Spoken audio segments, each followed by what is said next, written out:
some of with the African wildcat, some of the behaviors, and even sometimes when you've been fortunate enough to see like lions or big cats in the wild, some of the behaviors seem quite similar, like the way that they, domestic cats, as much as we don't like it when they bring, I don't know, things that they've caught, whether it be birds or reptiles or mice, we don't like it that they bring it into the house, but they still exhibit this like wild hunting behavior. Although it might be less so than obviously a wild cat that has to fend for itself, they still exhibit these hunting techniques, and it's quite amazing that they've maintained some of this. Welcome back to the Animals Around the Globe expedition. Today we're talking about the origin of cats. Yeah, thanks for having me again, Chris. Really, really nice to chat about topics that interest me, and nice to have some fellow cats around for the interview. I think there's one just behind me. Maybe she'll grace us with her presence again. But yeah, cats, we all love them, and maybe a lot of us live with them. But yeah, the sort of evidence of early origin is around 9,000 years ago, so quite long ago. And one of the interesting sort of points is that their ancestor is also it's like the African wildcat. So if you visit, if you're fortunate enough to go on safari in Africa, and again, they're quite difficult to see, is the African wildcat. On the article, there'll be some pictures of this species, and it looks quite similar to the cats that we know, and or those who have them in their house.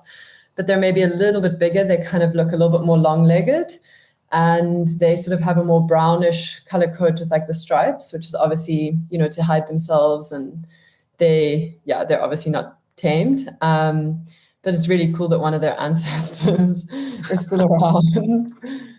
This is Pepper. Oh, wow. So, and so they are originated from Africa. And Africa. So there's two domestication events that have been proposed. And, one of them is around Africa. The other one is in an area, what we now know to be sort of Turkey, Iraq, and Iran. And that's sort of where the evidence has shown us as one of the places of origin. And from there, as they sort of became domesticated and tamed, that people maybe traveled with them on ships. Cyprus has quite a rich history of cats, but in order for them to get there, we had to take them there. And people think that maybe so maybe let me start back to maybe how humans actually domesticated them. And we spoke a little bit about it in the origin of dogs, how humans decided then, what would be beneficial to have this animal around. And they could have been attracted to the food. But it was never really like that they were forcibly bred, if that makes sense. Like they were not, they were around us and they had their babies and they caught pests, but it was not like with goats or with cattle where you enclosed them and chose exactly which ones you wanted to breed. They obviously kept the ones that they liked, but it was a less intensive selective breeding process than in some of the other animals. So I think that's quite interesting. Gotcha. Yeah. Okay. Yeah. So like arising from a mutual benefit and then kind of like keeping this and both parties recognized it, right? So I think so. Yeah. I mean, clearly the cats were clever. Yeah. And still are. Yeah. No. Very, very interesting. Yeah. Yeah. And I mean, if you look at the African wildcat, with the African wildcat, some of the behaviors, and even sometimes when you've been fortunate enough to see like lions or big cats in the wild, some of the behaviors seem quite similar, like the way that they, domestic cats, as much as we don't like it when they bring, I don't know, things that they've caught, whether it be birds or reptiles or mice, we don't like it that they bring it into the house, but they still exhibit this like wild hunting behavior.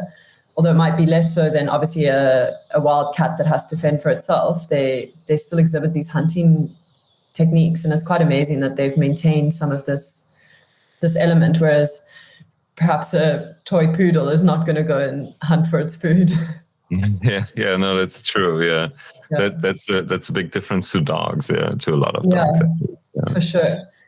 And I'm just thinking, what else has sort of stuck out? I mean, for a lot of people, I think we might have like rescue cats, one or two that were popped up on the video earlier.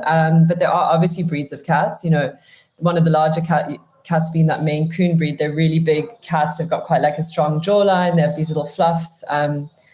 There are also Persian cats that have a slightly more squashed face.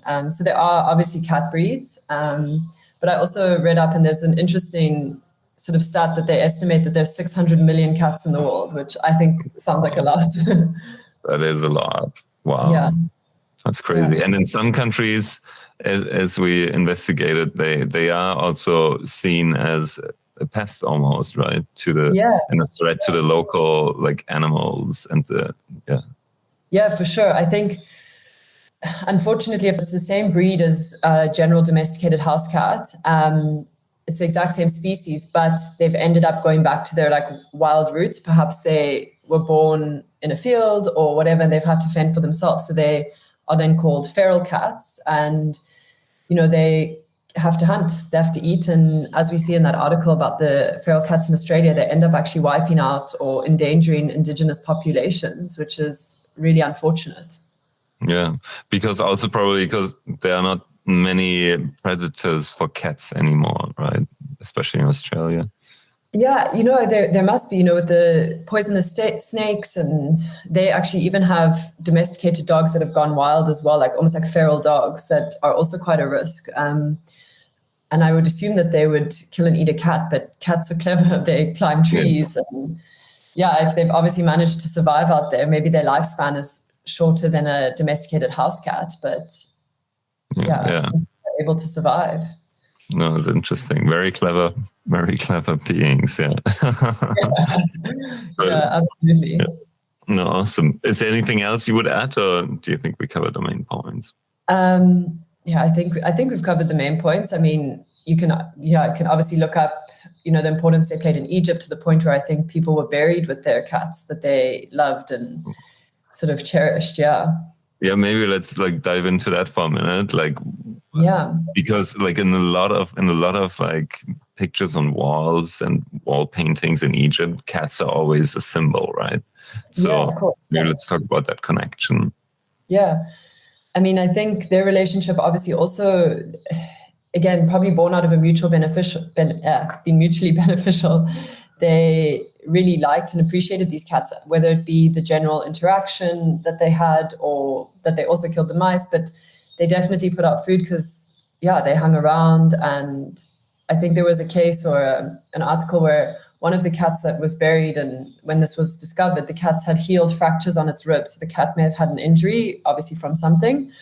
And it's assumed that the owners took care of the cat because it obviously survived these injuries. So perhaps they were feeding it and keeping it sort of more immobile. But obviously in the wild, if that cat had to hunt for its prey with broken ribs, it may have been really sore and wouldn't have been able to fend for itself, because cats are actually solitary animals. So whereas wolves were sort of pack orientated, cats actually in the wild would stay by themselves. So this African wildcat that we spoke about earlier, if you were to see one in the bush in Africa, they're generally on their own. They don't spend time as a pack or a herd or a collection of cats. I think is called a cloud or a clouder. They wouldn't spend time together. They would actually rather be by themselves. So that's quite interesting as well, that someone cared enough for their cat that they made sure that it was fed during its injury. That's very interesting. Yeah. And in Egypt, were cats seen as holy, or? My knowledge on religion is not, but I think given sort of the drawings and artworks that were made about them, I think that they did believe them to be of some sort of power. There was a spiritual connection there for sure. Interesting. Nice. Yeah. Thank you, Alex. That was another very insightful session about cats. And